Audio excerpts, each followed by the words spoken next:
या देवी सर्वभूतेषु विद्यारूपेण संस्थिता नमस्तस्यै नमस्तस्यै नमस्तस्यै नमो नमः। नमस्कार दोस्तों, मैं मूलचंद गुप्ता अपने आत्मवृतांत के साथ आगे बढ़ रहा हूँ। पिछले एपिसोड में आपने देखा कि हमारी बारात होलागढ़ पहुँच गई और द्वार चार का कार्यक्रम हुआ। बारात समारोह समाप्त हुआ और खाना पीना सब हुआ साथ में। फिर प्रथा ये थी कि आज भी वही है, शादी का समय जो होता है वो स्टार्ट होता है करीब सुबह 4 बजे, 3:30 बजे, कहीं 2 बजे, इस तरह से। तो हमें लगता है 4 बजा रहा होगा सुबह। तो वहाँ सबसे पहले मंडप में जो भी विधि विधान है वो संपन्न होता है। उसमें एक कार्यक्रम पौपूजी होता है, मतलब दूल्हे का पाँव पूछते हैं, लड़की का पाँव पूछते हैं। तो दूल्हे का पाँव पूजने की बारी आई तो मित्रों ठंडा था मौसम, 2 मार्च तो ठंडा रहता ही है उत्तर भारत में, और भी सुबह। तो मैंने मोजा पहन रखा था। तो मोजा पहन रखा था तो हमको पंडित जी और जो नाई वगैरह थे जो उसमें लगे रहते हैं, और बगल में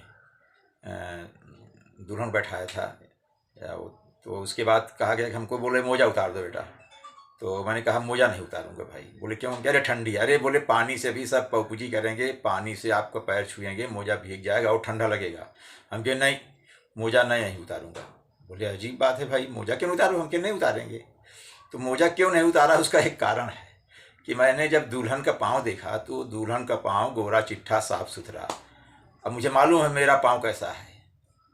मेरा पाँव, मैं पाँव की शायद सफाई भी नहीं ठीक से किया रहा होगा ठंडी में, मुझे मालूम हो कलर अलग होगा तो इन्फीरियर होगा मेरा पाँव। इन्फीरियरिटी कॉम्प्लेक्स मेरे अंदर आ गया जब दुल्हन का पाँव देखा मैंने।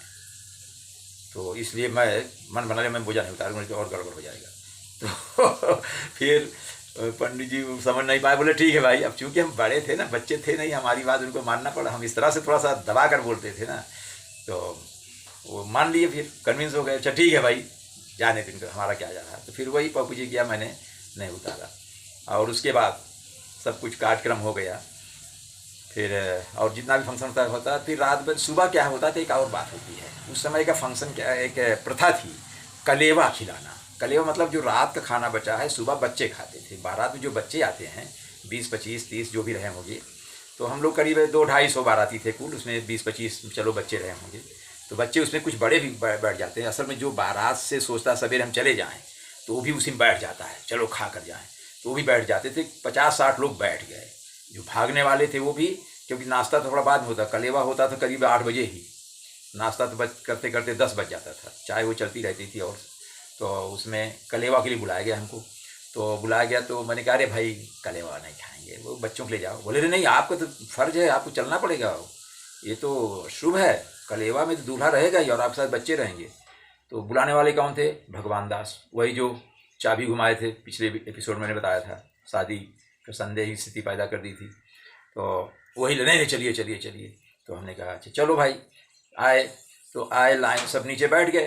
वहाँ कुर्सी में थोड़ी हुआ करती उस समय मतलब से गांव में सब जगह से बैठते थे, बैठ गए हम लोग। तो उसके बाद पत्तल लोग चला दिया गया। तो सबको पत्तल पर दे रहे हैं। और हमको क्या किया उन्होंने, भगवान दास ने, मुझे खूब याद है अच्छी तरह से, वो इतने बड़े बड़े भगोना होता है जिसमें कि 1 किलो, आधा किलो सब्जी बन सकती है, आधा किलो चावल पक सकता है, आधा किलो दाल बन सकती है, ऐसे बड़े बड़े भगोने लाकर हमारे सामने रख दिए। पत्तल भी था और वो भी था, और एक में लाए, सबको सब्जी दे रहे, हमारे में सब्जी रख दिया, उतनी सब्जी की जिसको कि 5 आदमी खाएंगे। एक में दाल भर दिया खूब ज़्यादा, 5-6 लोगों के हिसाब से। एक में चावल खूब डाल दिया और पत्तल पर रोटी रखा। तो मेरे समझ नहीं आ रहा था।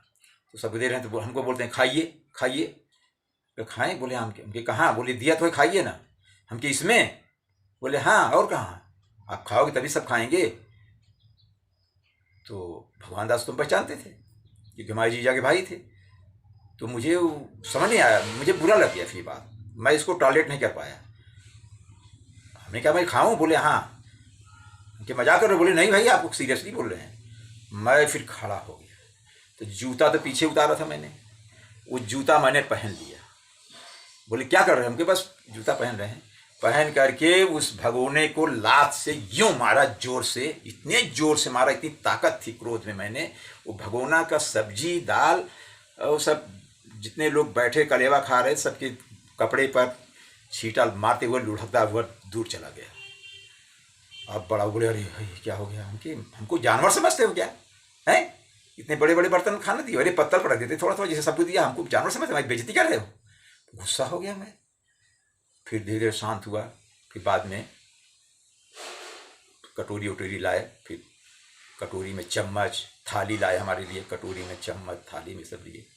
तो वो मेरी समझ नहीं आई क्यों ऐसा उन्होंने किया। हमने उनसे पूछा भी नहीं, हमने अपना, मुझे क्रोध आ गया, मैंने ऐसा कर दिया। हालांकि कोई भी इस पर हलचल न हुई, ना हमारे पक्ष वाले ने, फादर इन लॉ, किसी ने इस बात पर कुछ बोला ही नहीं।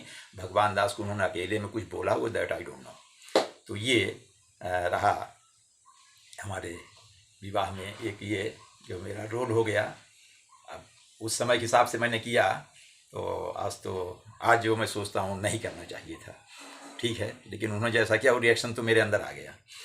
तो जो भी हुआ, तो ये रहा हमारा सुबह। फिर दिन भर दोपहर में खिचड़ी उचड़ी प्रथा थी, खाना के साथ थोड़ा खिचड़ी देते थे, वहाँ पर कुछ होता है। फिर दोपहर, दिन भर, शाम को चाय पानी नाश्ता। फिर तीसरे दिन बारात, उसमें ऐसा सिस्टम था, मोस्टली 90% लोग बारात रुकाते थे।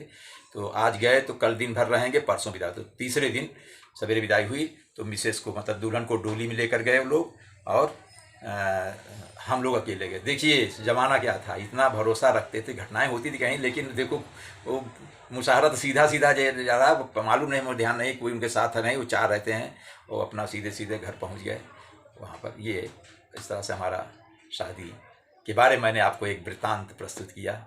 शायद आपको थोड़ा जैसा भी लगा हो, आपका रिएक्शन मुझे नहीं मालूम। धन्यवाद, नमस्कार, अगली वीडियो में फिर मिलेंगे।